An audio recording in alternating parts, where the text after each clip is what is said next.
love got stronger. Do I love God more? Do I love me more? I call it the street Jesus. Live from the Pathway Studios in Johnston proper. You are live from the path.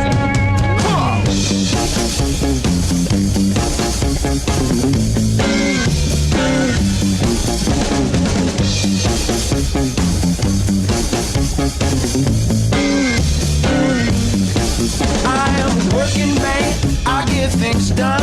Work for the Holy Ghost, work for the Son.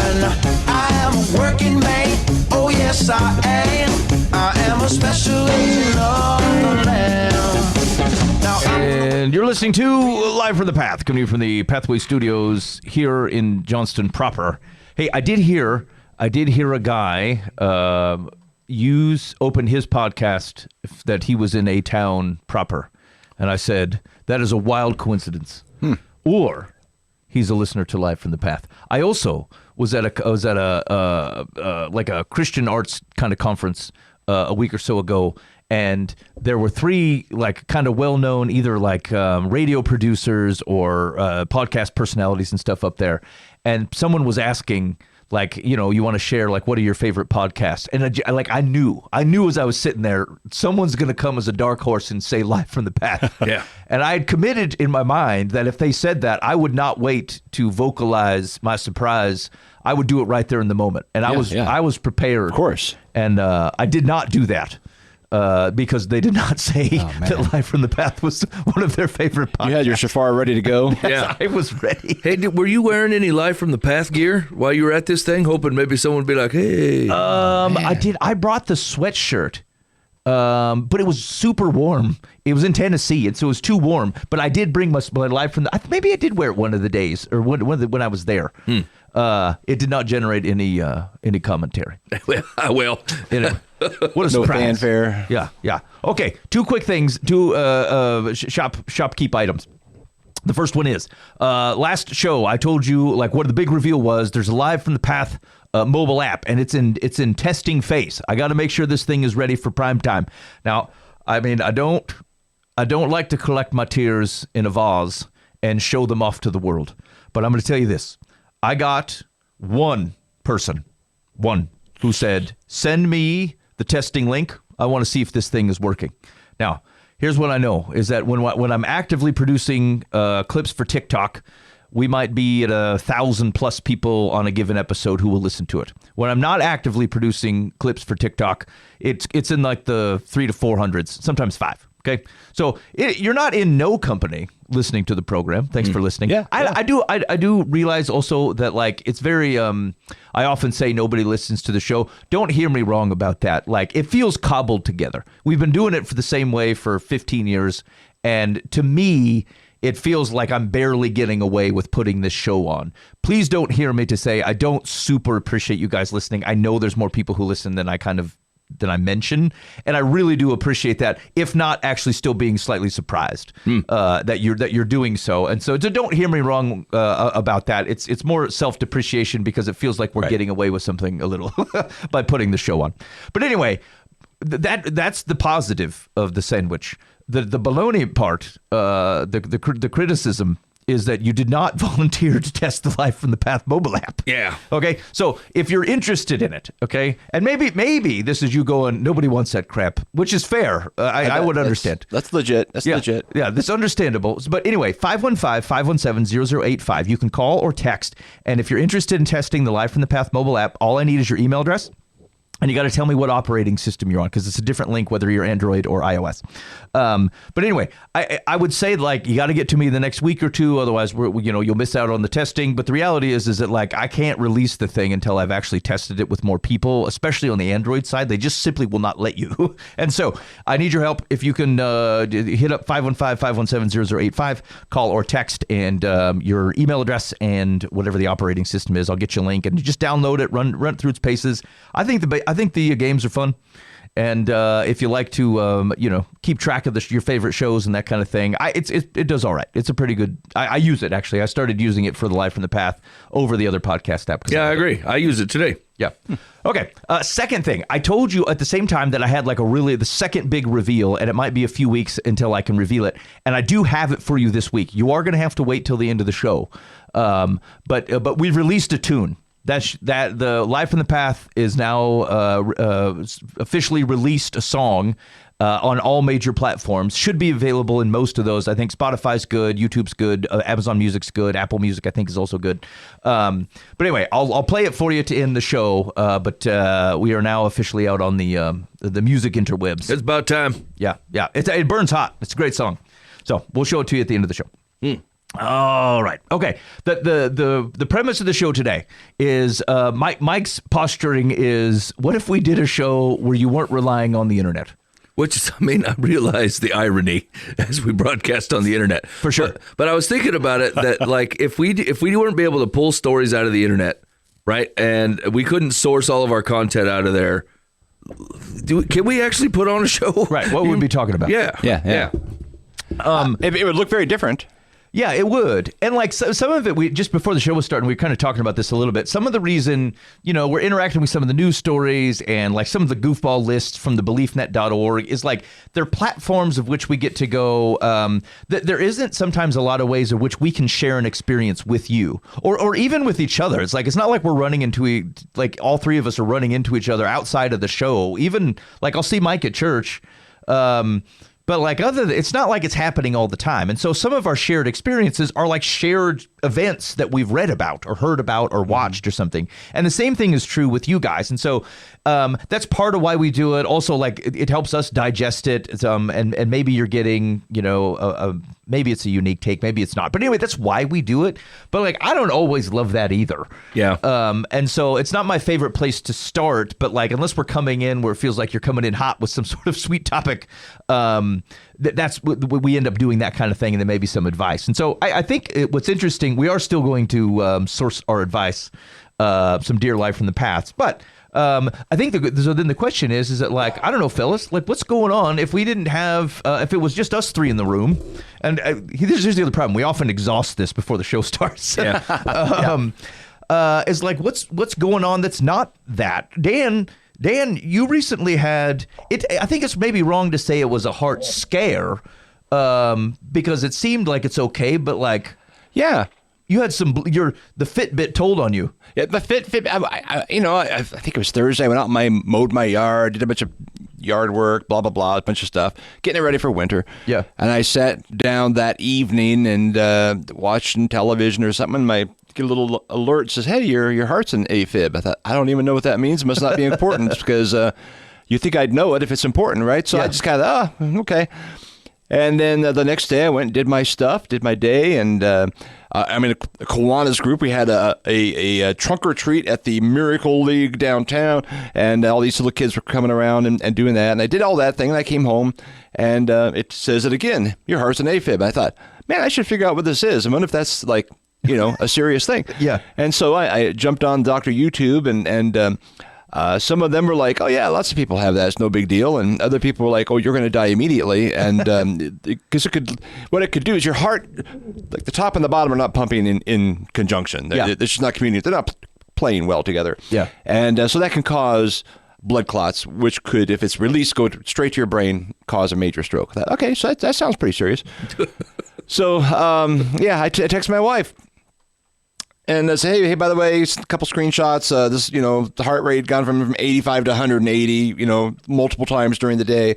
I didn't feel anything, by the way. Yeah. No symptoms at all. Just regular living. Nothing. Just regular, normal, everything. Yeah. And I don't know, 2 hours passed. She hadn't responded. I thought, well, she doesn't think it's anything either. Then I thought, well, maybe she doesn't have the phone. So I text my daughter, who's in the medical field, and I said, hey, this is going on. And I get a phone call about 30 seconds. No, not even. Just real quick. Yeah. Hey, are you alive? Can you breathe? Yeah. Are you dizzy? I said, no, I'm fine. Do you feel anything? No. they show up. They were together, and then they show up, and she has a stethoscope. Well, your daughter totally answered your text message. Your wife's like, man. Well, she had left her phone in the car to her defense. And they were Your dad's complaining again. That's what I told her. You're looking for the life insurance, aren't you?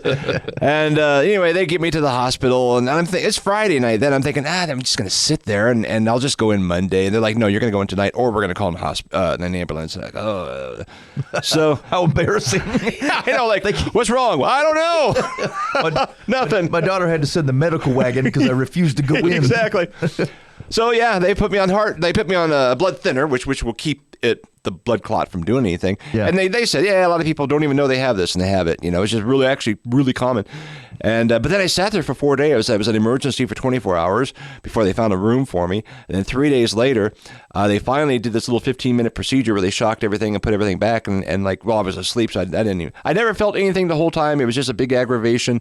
There's no like life change for me. Like, stop doing this or that. Yeah. I'm on blood thinner, which is great. So I mean, ultimately, it did save my life. But it was kind of it was a weird thing. Yeah. And every time, every nurse, everybody who came in, you're sure you're not dizzy? I'm positive. You any chest pains? Well, these stickers are kind of starting to bother me a little bit. Yeah. Oh man, yeah. So that was fun. Yeah. Yeah. So I bet it freaks people out around you more than it freaks you out. Is that right? Maybe because I had no symptoms. I was like, I don't even know. Yeah. We had a good friend who actually had this a few weeks ago. That was actually a pretty serious deal, and he's all fine now too. But if not treated, it's a big deal. Yeah. If treated, you get on with your life. Yeah. I'm not heart. There's no damage. There's no anything. Right. Everything's fine. Rescued by the Fitbit. Okay, listen. Try to take this well. Yeah. But this is just me thinking out loud. I'm sure I'm going to regret this train of thought. But like, sometimes I feel like knowledge isn't great. You know what I'm saying? Like, I feel like we people that would have keeled over with the same thing when they were 75. Yeah. And then like we saved them, and then they get cancer, and then we save them again, and then they're like, I don't know, man. The last 15 has been like, I could have just clocked out at 75, met Jesus, and been like, yeah. And Jesus is like, yeah, they kept hooking you up to stuff. And what do you want me to stop them? Now this plastic thing walking around. Yeah. I don't know. I mean, I'm sure there's something very, very wrong with what I'm saying. But like, part of me is like I always go back to my wife's grandpa. Like, the guy just never went to the doctor a day in his life. And then he finally goes because he's not feeling right. And he's 80. And they're like, you got cancer. It's everywhere. Like, it's in your toenails, dude. And he's like, yeah, all right. And then like a week later, he's out. Yeah. And like, I totally get the despair from some folks that like, you just end up living in a hospital and it's such a sterile, like flat environment in there most of the time. And I'm like, man, maybe we're just meant to keel over in a field and have, where you pick your last thing of grain and the dog drag you back and you're like, man, it's going to happen one way or another. Yeah. I mean, I know it's, especially if like you have a thing in your life or some people, I totally get it. It's extremely insensitive and it's definitely not my intention, but like, part of me just that if I had a choice in the way that I went out, apart from like a heroic going into a fire or doing something amazing, which I'm sure I would never do. If I could just clock down, just be like, you know what, that's it. Mike didn't go to the doctor his whole life. Turns out if he would have went in for this simple infection, he would have been fine. But his stubborn, lazy butt at 82 took him. I'd be like, I don't know. I mean, I lived a good chunk. Had a good life. It's time for me to go meet Jesus now. I got an event on my calendar on my birthday when I turned 75 that says start smoking. Like whatever attempts to wear myself out has not worked, and I let's accelerate this situation. Time for me to go. No, I asked my doctor. I said, "Hey, now I have this 20-year plan for retirement. So do I need to alter that? It's just like a life-altering thing for me. Maybe cut it back to 18 or something." And she is her dad is 85.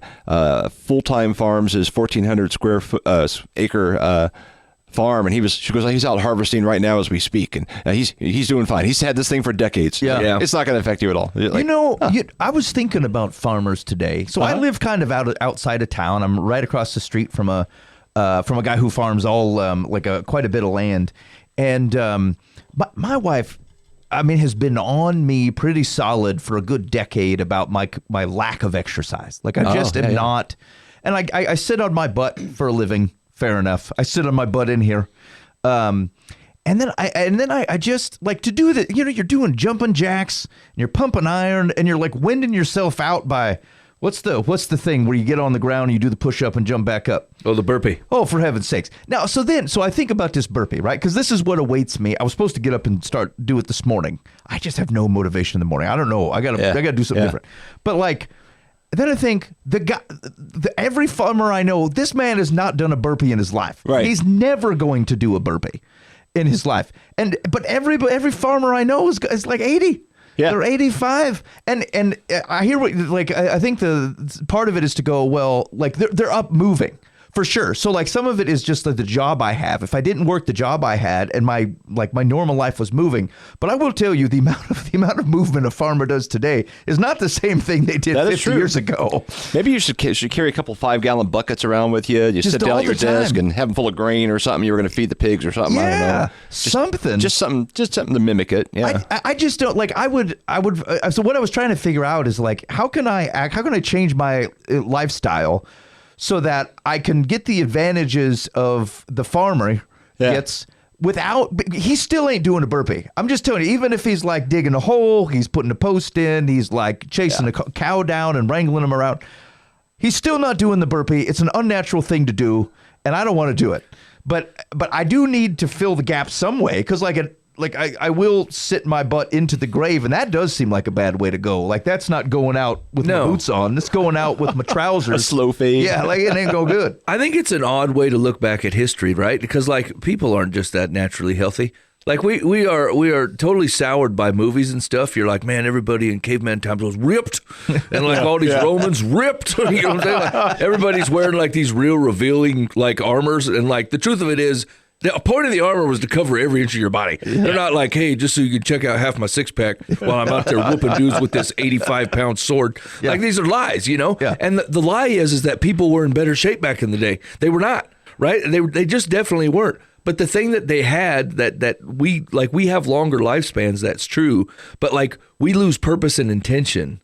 Where like they had it because it was survival. Yeah. Like you had to have purpose and intention to survive. Yeah. And like to maintain, like people like, you know, were building a homestead. Even if you weren't a farmer, you were a blacksmith or you were the copy man or whatever, you still were in charge of building your own house. Like you still had to get, you know, someone had to call all the stuff out and carry the bathwater up the stairs after you burned it on the stove. And like everybody had common like intentionality and purpose just for living, you know, and we don't have that. And so our default goes to entertainment and to taking it in. And so like your health like deteriorates super fast when you don't have intention and purpose and something to do, you know? And so what's hard is our jobs, you know, like it does lean more on your brain than it does on your body than it used to. And just like email, it's making promises that it could never keep. Right? Email was this big turn of events where they're like, hey, man, think of how great it is. You won't have to go out to the mailbox. And here we are, 40 years later, I'm still going out to the mailbox only to be disappointed. And now they've moved the junk mail from outside to inside. And so I can get rid of it faster, but I still go to the mailbox and see what's up out there. Yeah. It was a promise that it was going to make my life easier. And now I just have 2 places to look for bad mail. Yeah. You know what I'm saying? Yeah. So like it was a promise it was never going to keep. And the same thing's true with all of our massive amount of entertainment options. It's making a promise that this will help you relax more or find more peace or find some kind of rest. And like all it does is create more anxiety and trouble. Like heaven forbid you lose your debit card somewhere and all the stuff that you had that was lined up to pay auto pay starts failing one by one like dominoes. And you're like, how many things did I have tied to this card? And because you keep getting emails like your internet's going to get cut off. You didn't pay your water bill. And you're like, holy cow, this was all supposed to be easy. And you know what was really easy? Paying with cash because I had to go do it, you know? Yeah. I think it has way more to do with purpose and intention than it has to do with actual physical labor. Because like you thinking about things or even like scheming things, like it's your metabolism's up and running, like your brain takes power too. And so I think it's a real misnomer to like, we got to get healthy like we were back in the day. Those dudes weren't healthy either. You know what I'm saying? Nobody was walking around ripped like a Greek Roman god here. Right. They're eating 2 loaves of bread a day and smoking Pall Malls. Yeah. Dude, you used to be able to rip heaters in the hospital. These dudes are in there getting heart surgery like Dan, and they're like, Bronson time. Or outside the all the videos, you'll see like dudes smoking outside the delivery room. They're like they're bringing a new human into the world, and the guy's like puffing carbon monoxide out there. I think you could go to early America and go, okay, you'd assume those dudes were working, and like even if you look at old footage or old photos, like everybody's pretty decently fit. I wouldn't say like healthy, but I would say that like obesity was not what it is today, right? Yeah. And so you'd have to go back. People always like, we go back to this weird caveman diet, or like these forestry people that, live on bamboo and instinct. And you're like, they're still not, you know what I'm saying? There's people not living the way we're living, and like they still got pot bellies when they're 55. It's just, I think we're striving for something that doesn't exist. Yeah. It's babies. Like my youngest kid is, that guy had a pot belly till he was like 7. Yeah. And I tried to tell my wife, I'm like, look, man, he came out. He's the healthiest kid we know. He's not been polluted by anything. Look, man, dude's got a pot belly. Yeah. This is the way that you're supposed to be. Yeah. I think not buying it. Purpose and intention, like having a thing to do. Like I've watched so many people retire, and they're like, I can't wait till I retire. And they had no idea what they were going to do. And then they were dead within 6 months. Like they just had no purpose. Their whole purpose had always been their job. And so when they finally quit and said, hey, I'm going to sit on my butt. Well, sitting on your butt sounds great, right? But it's a great, easy path right to the grave. Yeah. Like you have to have a reason to still be here, and a purpose and intention to continue on, or your health just declines immediately. I talked to a guy Sunday because I told everybody, well, I still plan to be around another 20 years and working. And he came up to me afterwards and he said, yeah, he retired when he was 80. And now he's 90, and he said, this retirement is just boring. Yeah. You can only play so many games or watch so much TV. He says, I hate it. I hate every minute of it, And but now he's not quite strong enough to like work or something. He could probably go do a Walmart, cart or something. But he's caring for his wife now. But I thought, that's kind of my thought. I have nothing about retirement sounds good to me. I don't sit on the beach. I can go on vacation and do it, but I don't want to. I mean, I'm not going to spend my life on a beach sipping on iced tea or something. And I don't tinker with anything. I mean, it's like I want to do something. Yeah. So that was one of the things. I don't remember when we had Philip Ramsey in here from the Uncommon Wealth Partners. Yeah. That was one of the things he was talking about, is that like the notion of retirement isn't particularly a Christian notion. It's a uniquely American thing. Well, it's not just American, but like it was one of the things where like, your purpose is never going to go away. And one of the things it does is it forces you to go, instead of looking at retirement as like, well, that's when life begins.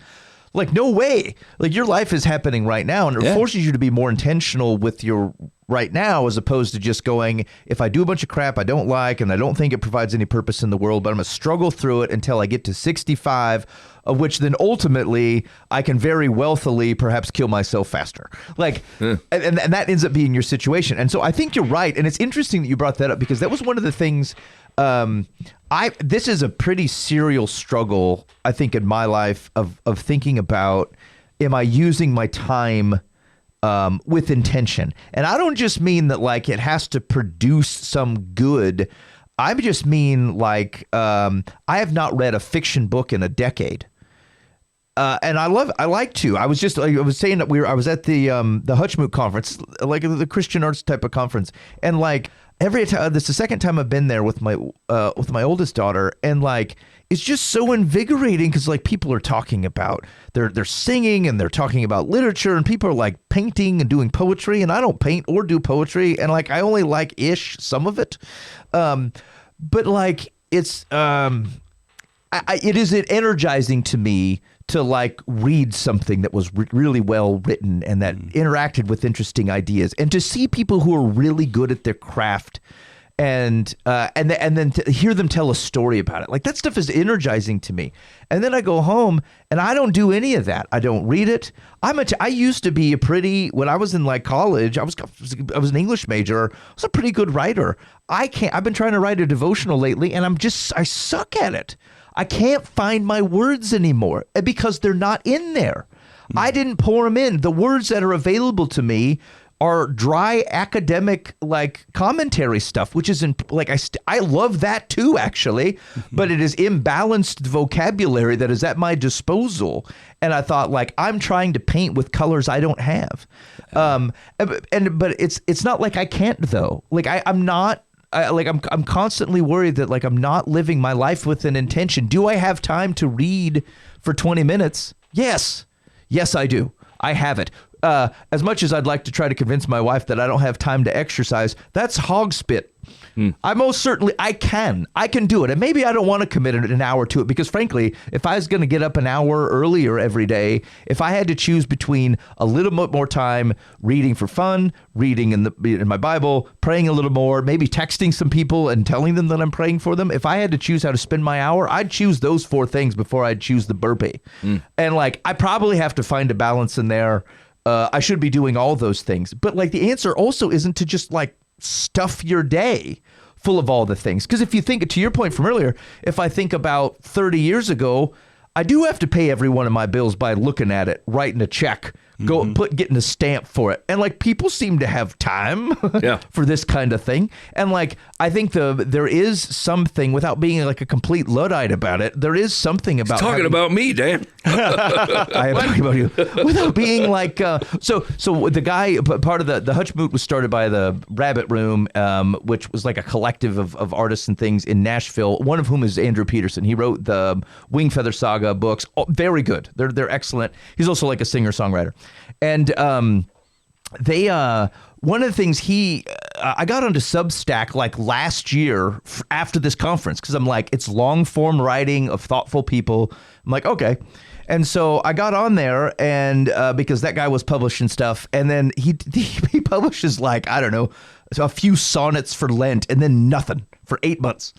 And then a week or two ago, he published something, and basically his commentary was, he's like, I thought this would be super interesting to publish stuff here, but one, it's starting to feel like a bunch of other social media, a bunch of pictures and like reels and crap like that. But he goes, also like, I don't know, should I be publishing more? Like, why? Do you need to hear what I think very often? Probably not. He's like, is it healthy for me? I'm not sure if it is. And he goes, I also don't want to contribute to, is it healthy for you? Like, you shouldn't be on here every day looking to see if I wrote something. And so he's like, I'm going to keep it for now, but just know that, like, don't be on here looking to see whether I publish something. It's probably not good for either one of us. I'm like, that's probably right.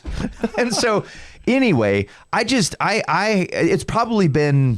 probably had the same struggle for like a decade of feeling like I could be satisfied at the end of the day that I used my time wisely, and not meaning I just packed it full of like all the accomplishments. It means, can I feel like with what God gave me, I dabbled in and shared and prayed over and interacted with and like was satisfied at the day. Now, some of that's gratefulness. Sometimes if I'm not grateful at the end of the day, that's actually more of a heart problem. Maybe I just need to be more grateful for some of these things. But also, I haven't quite figured out what do you cut? What do I need no visibility into? I read all kinds of news. And we've talked about that on the show before. Like maybe I could take that in less, but it also actually sets me up to be able to speak to things where like we're not taking it in right. But I don't know. Like maybe we should not care what I think about that, so that I can stop thinking about it. Yeah, that may also be true. Yeah, I don't know. Some of that I think is really, I don't know. Like I was just thinking about like the retirement thing, and I thought, the thing that scares me more than like work retirement is like retirement out of youth ministry. Like I know that I have to go at some point. Like I'm just too old, and that's going to be true. But like every time my wife and I have talked about it, I'm like, I get super scared. I'm like, what else do we do? This is the thing that I've always done. I don't know how to do anything else. And like, maybe I could talk to college age kids. And she's like, Mike, you're not listening. Like that's like 2 years older. It's like not the point. After like, and it's not like there's like a hard age where God's like, you're no good talking to youth, right? But like, especially in youth ministry, it kind of matters. You kind of have to be able to be in some kind of close, proximity. And now you're just a wise sage of a man, and you're not like a youth minister anymore or whatever. And so like the work thing, like the everyday 9 to 5 stuff, I'm like, I don't know, I'll do that forever. I'm not super worried about that part. But like it literally freaks me out to think of the day when God's like, you're not going to do youth ministry anymore. I'm like, well, I mean, what's your kingdom job? What am I? What are we going to do? She's like, I mean, maybe we'll mission, or maybe we'll, help with orphanages, or maybe we'll go to retirement centers, or she goes, maybe we'll help families. I'm like, you're just saying things. What happens when we're out of the youth, woman? And like, I almost shut the conversation down. I'm very blind to it, and I'm very stubborn about it. Yeah. I'm like, I don't want to think about this day. I don't want to know about it. I don't want to think about it anymore. I just want to be able, like when my youngest graduates high school, I mean, she's going to stop bringing her friends. And then I'm like, now, how am I supposed to get kids to show up at this thing? I don't even have anybody to say, hey, we should go to this. You're just a creepy old guy saying, I know. And I'm like, I've got candy. I'm like, it's got I've got candy and soda. Don't you all still? And here's the thing: the kids don't even like soda anymore. Oh, like I didn't set it up. I help with a youth initiative in Pleasantville, and they do dances and stuff. And like we go help, and like them kids drink all the water. And I'm like, there's Baja Mountain Dew, boys. Who wants some? They're like, is there any water left? I'm like, what's wrong with you people? Like, this whole table is full of Little Debbie's and fun. And they're like, you got any fruit leather? Do you have any water? kids? I'm like, you freaking kids. I don't understand you. I'm on the way out already. That's freaking me out. Dan, did you have that like I don't know, like there's been interesting stuff that's opened up for you, I think, like in this part of your ministry experience, but like, I don't know, prior to that, did you have any anxiousness related to that or wonder like what was it going to be like? I figure there'll be something. Yeah. I thought, I mean, in the back of my head, I'll write. Not that anybody cares, but I would write, but even now I say, okay, I have a 20-year plan. I don't know how long I'll be doing what I'm doing now. I'd like to do it a long time, but I could have an AFIB next week and stroke, so, I also understand that limitation. So I'm going to do, I've told some guys that are around me in the church here saying, I want you to tell me when I'm no longer effective here, because I probably won't recognize it. Yeah. It's like every athlete that's like, oh, I'm great. And it's like, Michael Jordan, go ahead and not play baseball. That didn't work. So they have permission to like say, hey, dude, maybe it's time to kind of look differently, and at that point, well, I'll do something different. I hopefully here, there's all kinds of different things within this congregation that missions and elderly stuff. And I just don't want to go out to pasture. No, right. Like, I just don't want to be like ineffective. I mean, John, anymore. The apostles like sitting at Patmos, being boiled alive, and I mean, like the old guy, and there's like. Yeah, he's still writing Revelation. Yeah. So God has something for us. If you have a pulse, you have a purpose. And I think that's we just come on. Yeah, come on, preach it, brother. then we'll figure out what it is. At the time when it's time to know. Yeah. So. Yeah, it's a good point. Not to land super heavy on you, Mike, but like if God has brought you this far, who are you to believe that he won't continue to find, he's not going to give up on you. So what were you doing before youth? Yeah. Something. Terrible things, Dan. Yeah. It was prior to me being saved by Jesus. Someday you'll look at this and say, this is terrible. Yeah. No, maybe not. Yeah. I don't know. Like, I do think about that though. There's a humility in going, who wants to listen to me keep talking 10 years from now? Right. I barely think I'm suspicious of people that listen to me talk now for right reasons. And so so I think that's fine, except for if your supposed humility translates into, God, I'm not open to like doing whatever it is you send me to do, and presuming that like, if you sent me, I must be the right person. Yeah. And even if it's just the right person in the right moment, like you're always going to find, I find this in just talking to other people who are in ministry, the right guys are like, I don't know, aren't there better guys? I'm like, yeah, probably. Sure. But they're not here. They're not friends with the people you are. They don't run into the experiences that you do. They don't run a hymn sing. Like, we can talk about this in a second, but like they don't run a gathering in Pleasantville, Iowa, where just a real smattering of folks shows up to listen to people singing Jesus tunes. And so like, I don't care how great some other pastor or youth guy or just group of Christians are, like they're here. And I have to trust that, like, whatever situation that has Dan pastoring at Pathway Church and me pastoring a house church and Mike at a youth group in Pleasantville, Iowa, that, like, we must be the right dudes for the situation because we're here. And I feel like if it was wrong, God would have made it very clear. And faithful people would have been able to step out of it. And so it is interesting. Mike, talk to me just a little bit about, so there was the hymn sing was Sunday. Yeah. So just Saturday. So just 2 days ago. What was that like? How many years? I think we're on 6. Okay. So it's been 6 years since you've done this. Maybe remind for folks who have not heard this, because you've been to the hymn sing, you probably heard the story, but like, tell us why you started it, and then, like, I don't know, how is it feeling 6 years in? Like, what is it? How do you think about it? So like when we got our house we were looking for a house. We were living with my wife's parents at the time, and like I had gone through some like being laid off, and so I lost my job, and then I got another job, and it was time to go, And so like we found this house in online or whatever, and we're like, okay, we can go look at it. It's pretty close, So we drive out to look at it, and like for half hour, 45 minutes, an hour, like we can't find this joint anywhere. I'm like, man, this must not be the place, Like my wife and I were both following Jesus at the time. Like we had kind of dedicated our lives to God, and we're like, yeah, maybe this just wasn't the one. And so we're driving back from looking for this house, and we stop at this intersection, and like there's this rundown joint that looks like ain't nobody lived there in like 3 years. I'm like, what's that place cost? This looks like this, but we can afford this joint. And so we stop by, and like it's abandoned. And so like I MacGyvered the lock open, like, and it works too. You can like put your ear up to this realtor lock and hear the clicks or whatever. Oh, yeah. So I click my way in. And like the carpet's gone, the mice are running the place, and I'm like, this is looking more and more affordable the longer I'm in here. Half the floor is missing in one half of the house. I'm like, hot diggity dang. And so long story short, it's like a house with like 9 acres that comes with it, and the place had been like repoed by the bank, and like it was cheap. It was really cheap, and we could afford it. And even I could afford it and then take out a little bit extra to like fix some stuff up so our family could be here. And so I'm like, man, this is just such a blessing. I have zero reason to have 9 acres though. And so I'm like, I was talking to my wife, and I'm like, we got to figure out how to like dedicate this place to God. Like that we have to use it for his purposes. And so like, because of that, we decided to do like a hymn sing every year. Well, we decided to do it the first year. So we do it the first year. There's like, I don't know, 25 people, a bunch of burnt hamburgers, and like 3 people leading worship. It's me, Ben, and Jared, who used to be the worship leader here.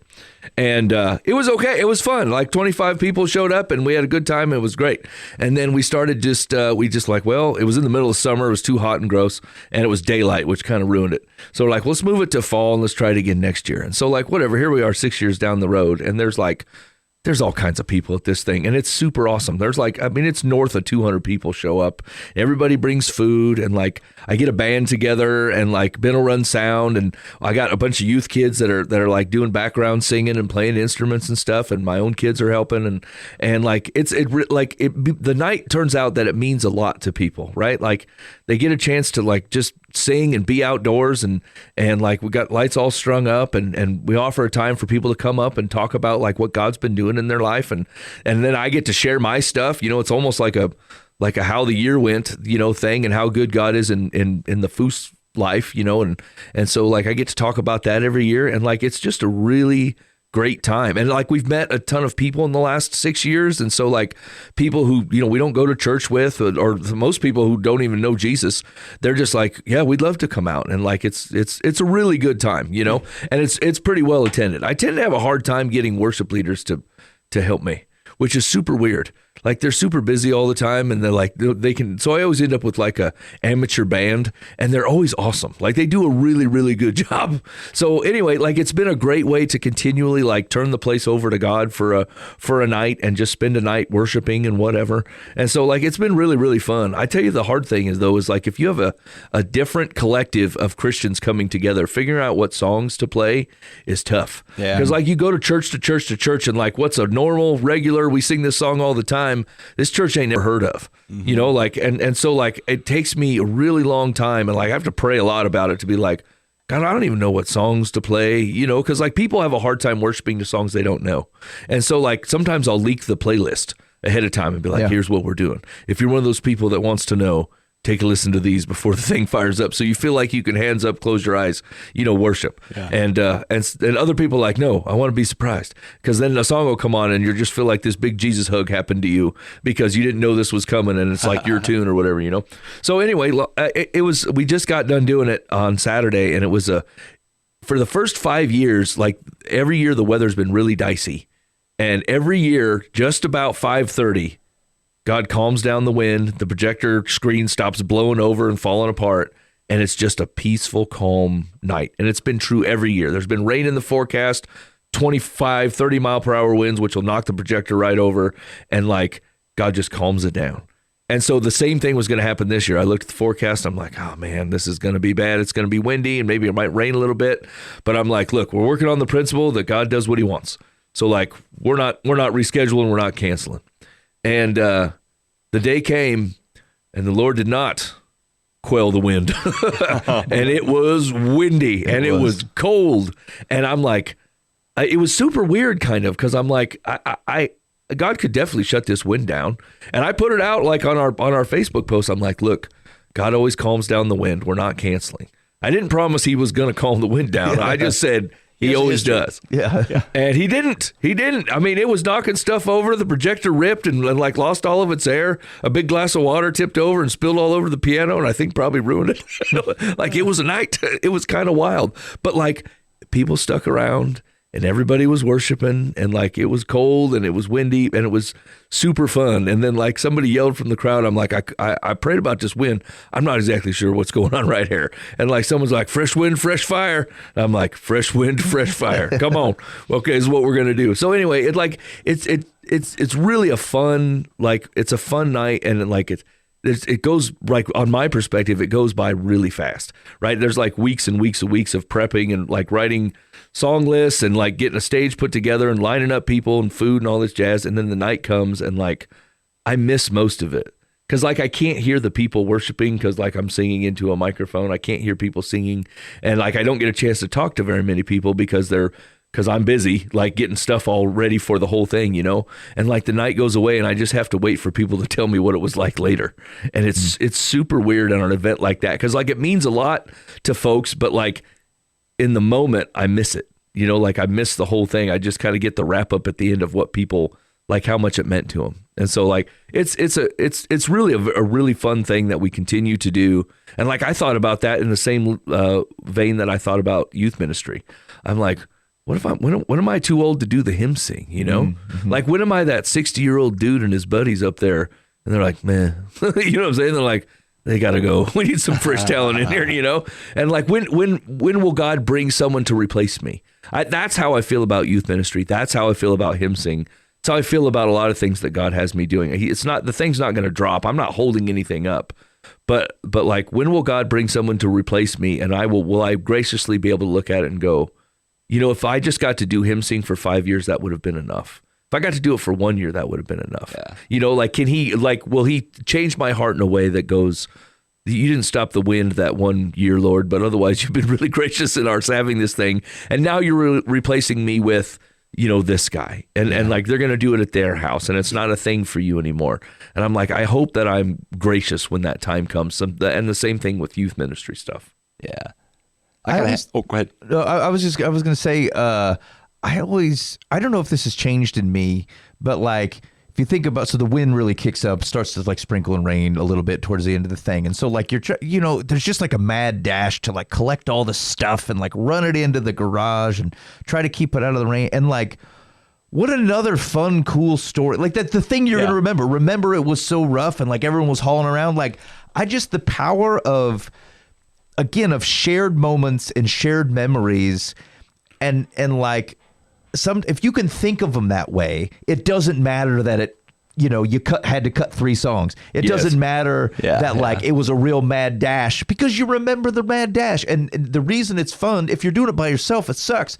But if you and 30, 40 other people are trying to mad dash, get stuff out of the rain, and like, we're all tired out from moving speakers around, like, that's a great memory and a great shared experience, and like, totally worth it. Yeah. Were you guys here when we did an outside worship at the school and it started pouring down rain and we had to bring everything in real quick, and we basically just had church on a stage, like the big middle school stage.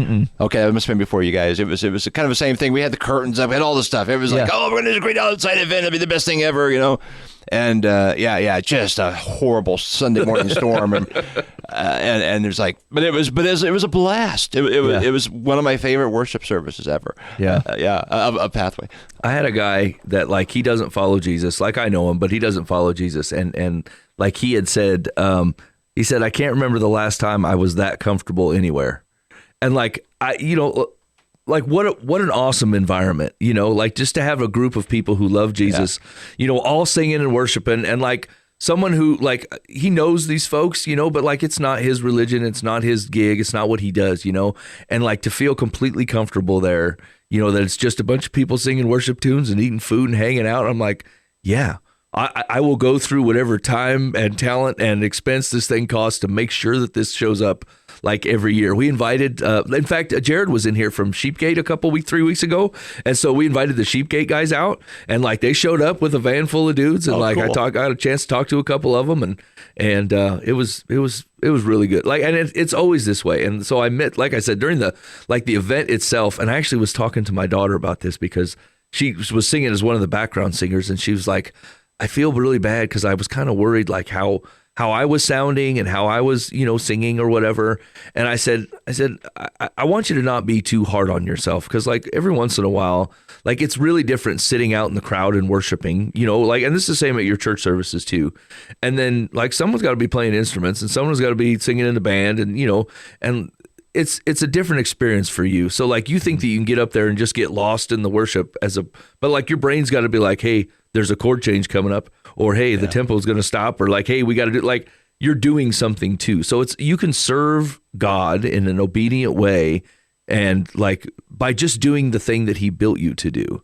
And like, you don't have to be like lost in it. And like, I think you should, like, being lost in worship is awesome. And I think like, especially for worship leaders or people who play in worship bands, you got to get off that stage every once in a while. Like you need to be out in a crowd and just sing because it's good for you. But like when you're not doing that, and when you're doing the thing that like God created you to do, it's not like, Ben and Dan preach every Sunday, and like it happens sometimes, but like, what you're going to say, and you're not like instantly convicted by the thing you said. You were convicted 3 days ago when you were working through it, and so the thing that God was using to have you talk to people about, you're not like reconvicted, and then God's not like, be in the moment. You know what I'm saying? And like worship's kind of the same way. Is like, you're not just going to like start weeping all of a sudden just because you're playing the keyboards, Yeah. And I think that's fine. I actually think that, we are well served by honesty. I think we're well served by this is not a surprise, I suppose, coming from just stuff we've talked about in the past, but like there's just no reason for a facade on any of these things. Like one of the things that people connect with the most is not here, let me tell you a quick story. So I was at this conference, and one of the sessions was like I don't remember what it was called. It was like 3 radio hits and a TED Talk. Like maybe like thinking about how your church services, whatever, set up. Like this does not really apply to me. In my environment, it's just not that. But like I was interested in it, and so they're sitting there talking. The guy that was doing the discussion had been like an industry dude with the Christian music industry. And he's like, I don't like most of these tunes, to be honest with you. He goes, I'm not sure they're really great tunes. And he said they have themes where like the vast majority of tunes that are coming through, I'm probably going to get these wrong, but it was basically like the topics are God is good. God is for me. God fights for me. God fights for me. But against whom is probably a good question, right? And he goes, those are the 3 things. And he's like, and these are the radio, like this is what people are hearing on the radio, and they'll show up to the worship guy and be like, hey, I want to hear the hits that I'm hearing on the radio. And it was interesting because he's like, those 3 topics, although right in some ways, are wholly inept to be the entire songbook of the church. Like they're not our shared experiences. Even if you look at the Psalms holistically, we're not talking about just those things. Like what do we reach for when we're weeping? What do we reach for when during trying times? What do we reach for in repentance? And so the risk is that, you kind of cater to what is a very cultivated music industry. And so the interesting part of that is I'm listening to this go on, and it's a room full of pastors and worship leaders. The pastors are worried about that they're just passing off how do I improve my church service? And the worship guys are in there, they're all nodding their heads and yeah, and they're raising their hands, they're talking we're in a pickle because people want to hear the stuff that's on K-Love, and if they don't, they're going to go to the church down the street. And I'm listening to this, and two thoughts occurred to me at the time. The first one was, and I sent this to Mike, is I'm very grateful. I don't recognize this situation in my environment. The songs, the stuff that because Mike will lead the worship, and their songs, he knows the people in the room. Your people, and so you know what they're working through, what we're dealing with culturally, and I can think of Ren Collective's "Weep with Me," and we've done it. And I just don't have this. I don't listen to a bunch of K-Love either, so maybe I'm just the wrong guy. But that's not my experience in my church environment. That is not the experience I'm having, and I know it's not happening everywhere. But I do know that it is happening a lot of places just based upon listening to this room. And so I thought, one, I was very grateful for that because I'm we're not running into this. But there's also things about my environment that there's no pressure to it either. But secondly, I'm thinking about these pastors and worship leaders in the room. I'm like, why are you agreeing to this? What pressure are you succumbing to where someone's like, I want to hear the hits? I'm like, sometimes what we're talking about, the hits make sense.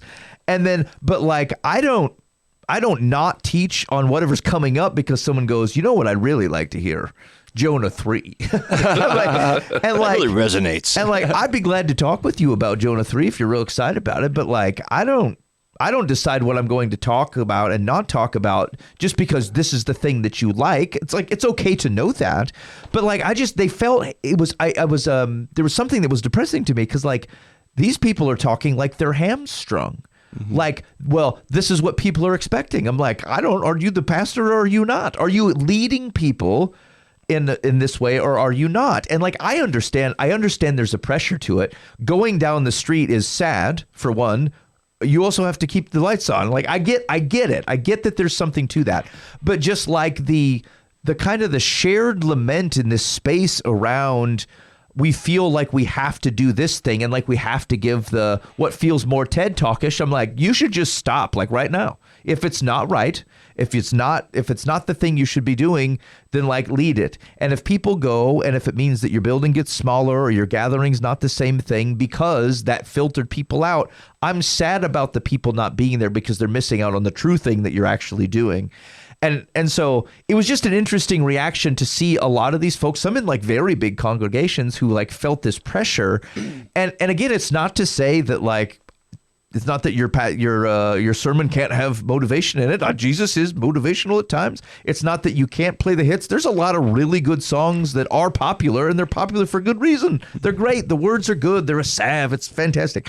I was surprised. I was surprised to hear that was is that what was going on? And so the reason I say all that is I think about things like the hymn sing, and maybe this is encouragement to anybody who's in that type of position, but the things that people really connect with are the things that are connecting.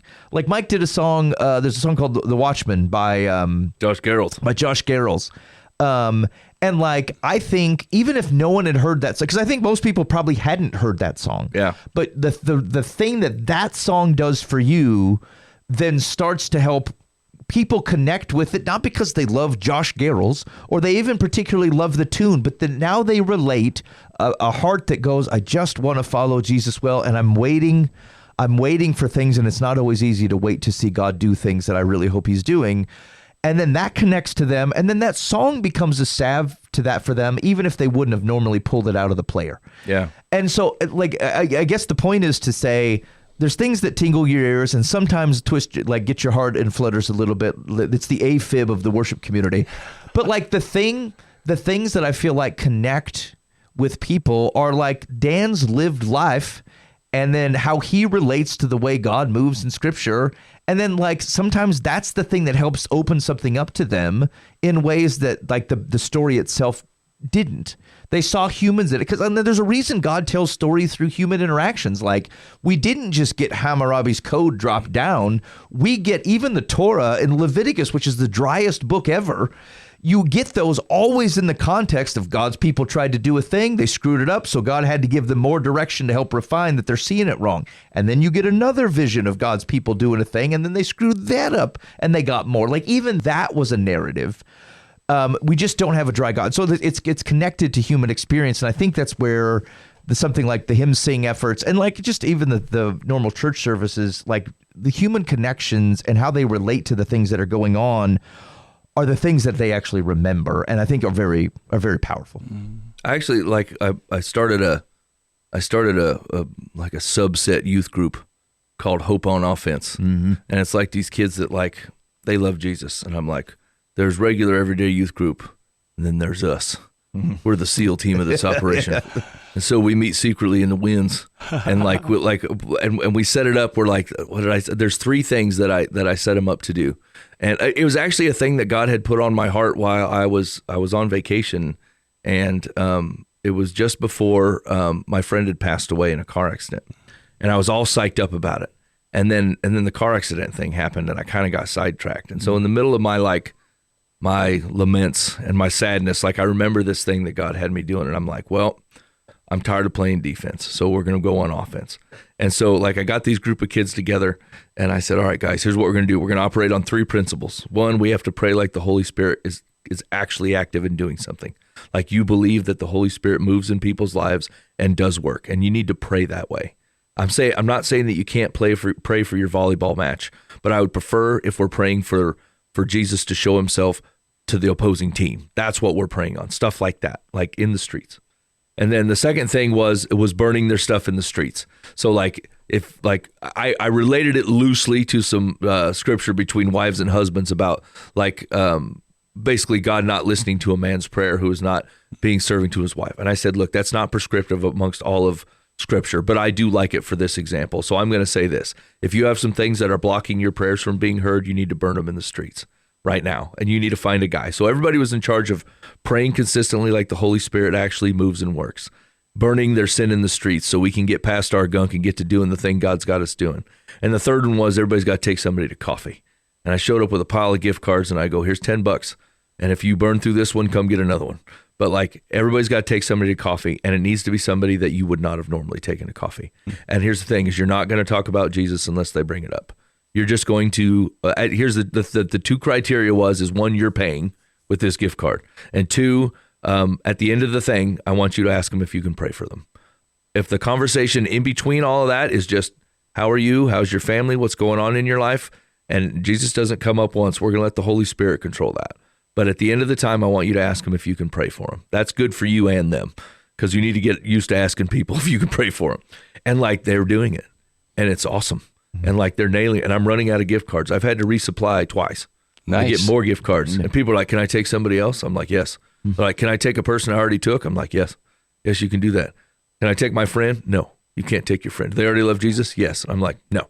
You spend they're buying their own coffee. Yeah, you get that's coming out of your pocket. That's coming out of your pocket. But like, it's been super awesome. Like I never thought that it would be just as energizing to me as it is to them to watch them like pray like the Holy Spirit actually, like even adults are terrible about this, you know? And so like, we're not on offense. We're not praying on offense.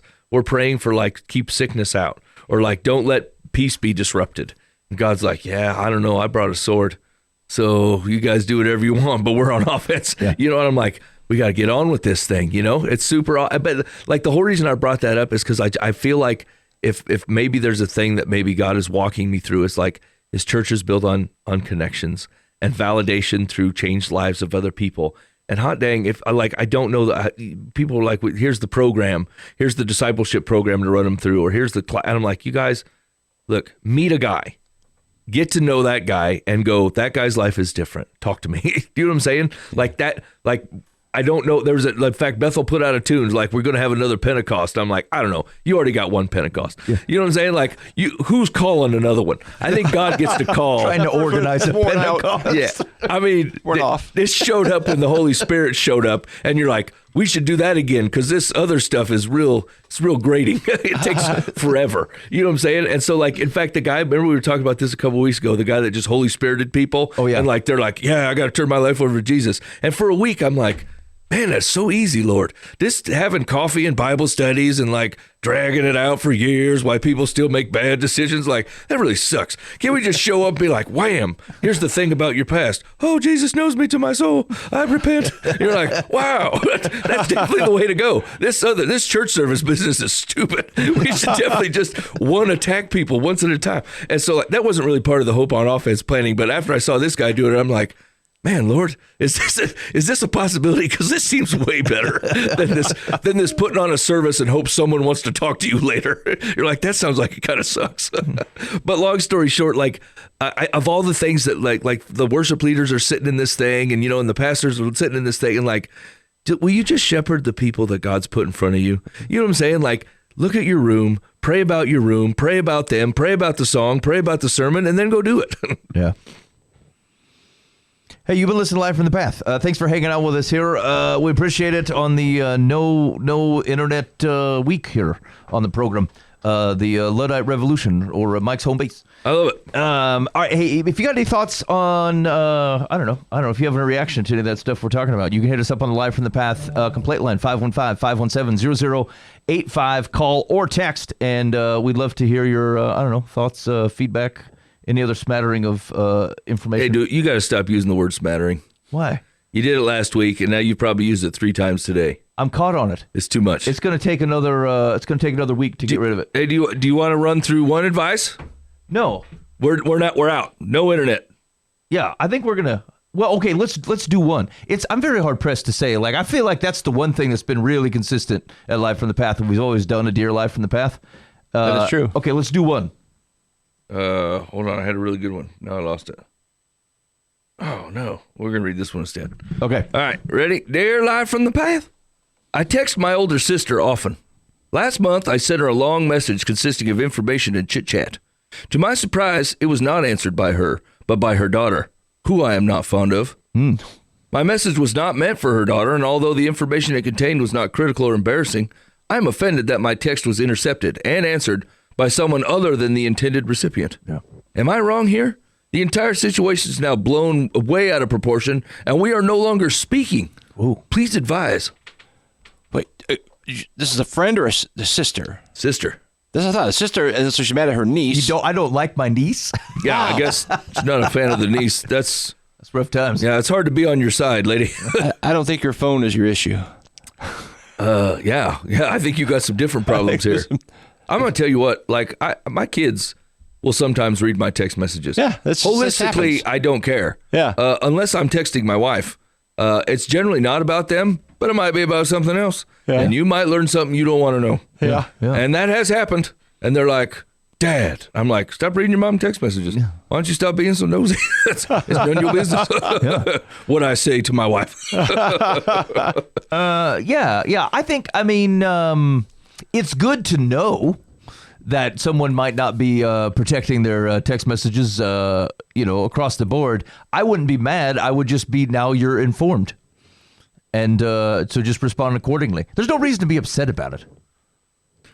You just don't know the context. You don't know how the niece got it. It could have been she walked by and saw mom's phone. Hey, what's going on there? Oh, there's Aunt Margaret, and Yeah. Yeah, I think if you have once again, like, obviously being in any type of ministry leadership, like, there's certain, like, I don't generally let my kids read my text messages because, like, some of that stuff is not for them. Yeah. And sometimes people tell me things that they don't want the whole world to know. Right. And so, like, I'm not protective of my phone at my house because my kids kind of know better. But, like, if I got a text messages and I see it's from Ben, I'm like, what'd he say? You know what I'm saying? Like, read it to me. What do you say? But if it's from some other people, I'm like, stay out of that. That's not for you. Yeah. And so, like, it's slightly, I guess, maybe unfair to, like, feel like your vulnerabilities were broadcast to other people that someone didn't protect you well, but maybe if it wasn't an altogether vulnerable conversation, then they were like, what did Sharon say? If she did a laughy emoji. Okay, great. You know what I'm saying? Like, right. I can't be talking like this all day. And so like, it feels like it's really situational, just like it is in any conversation. There's certain conversations I'm not going to have in a room full of 5 people, 10, 20 people. I'm like, hey, come talk to me for a minute. You know what I'm saying? And so like text messages should probably be treated with the same respect, I would guess. Yeah, but it does seem like an easy hump to get over. Like someone goes, "Oh, I didn't know that she was going to look at this.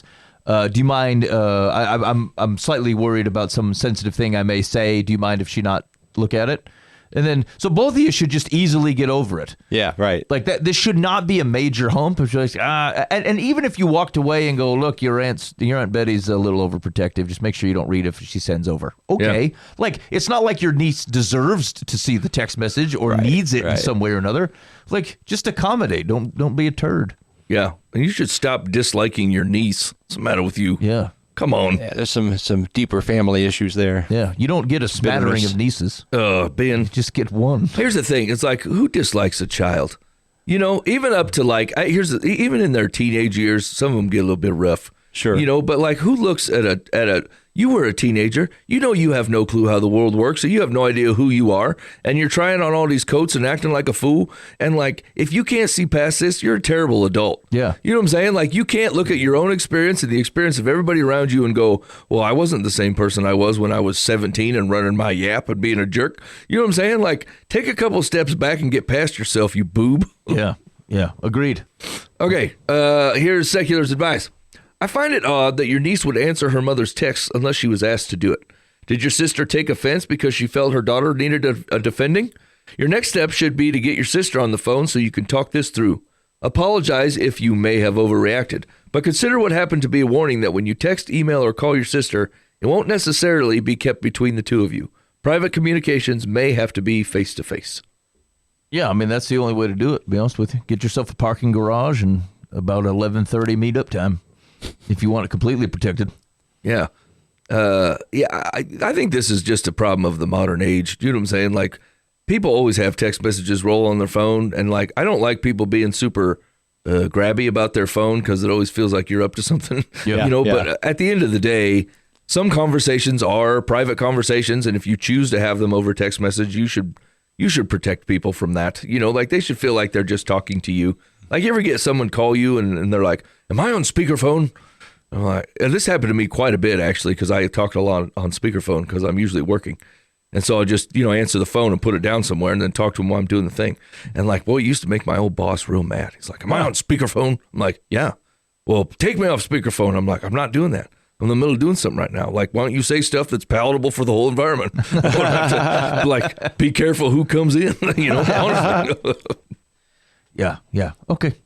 All right. Hey, you're listening live from the Path. We appreciate you hanging out with us this week. Again, thoughts, feedback on the show, or if you want in on the testing of the app, it's 515-517-0085. So here's what I'm going to do. I'm going to leave you with the live from the Path world premiere of the Shofar Show Good. And again, I'd like to hear your thoughts on it once we give it a spin. But I'm gonna let the show head out with that. So as you listen to it, just remember, you should be faithful in the means. God will handle the ends. You've been listening to Live from the Path. Shofar, show good. Woke up this morning, feeling the vibe. Put on my sandals, it's shofar time. Marching round Jericho, 7 days strong. Through my horn, the walls sit so long. Shofar show good, I can't deny. Sound of the ram's horn reaching the sky. From Sinai to Zion, we're blowing it loud. Even Pharaoh's raising a brow. Shofar show good, you know it's true. It ain't just noise, it's holy kazoo. Yahweh's jam band, desert tour dates, topping plagues and shaking gates. Moses on the mountain, tablets in hand, said don't touch the base or you'll fry where you stand. The lights got rhythm, He's got style, though the shofar dancing single file. We ain't got trumpets, flutes, or a fiddle, but we'll part your Red Sea right down the middle. No Spotify, no iCloud stream, just a ram's horn and a God-sized dream. Shofar show good, breaking the norm. Rays break powered by a thunderstorm. Rams run scared when they see my face, 'cause I might just go and a God-sized dream. When the trumpet sounds on Judgment Day, I'll be front row yelling, let's party. Gabriel's horn, please, I taught that class with my shofar skills and righteous sass. So if you hear that bleating tone, don't run scared, you ain't alone. We're just praising the God who could, with a horn that goes so good, so good.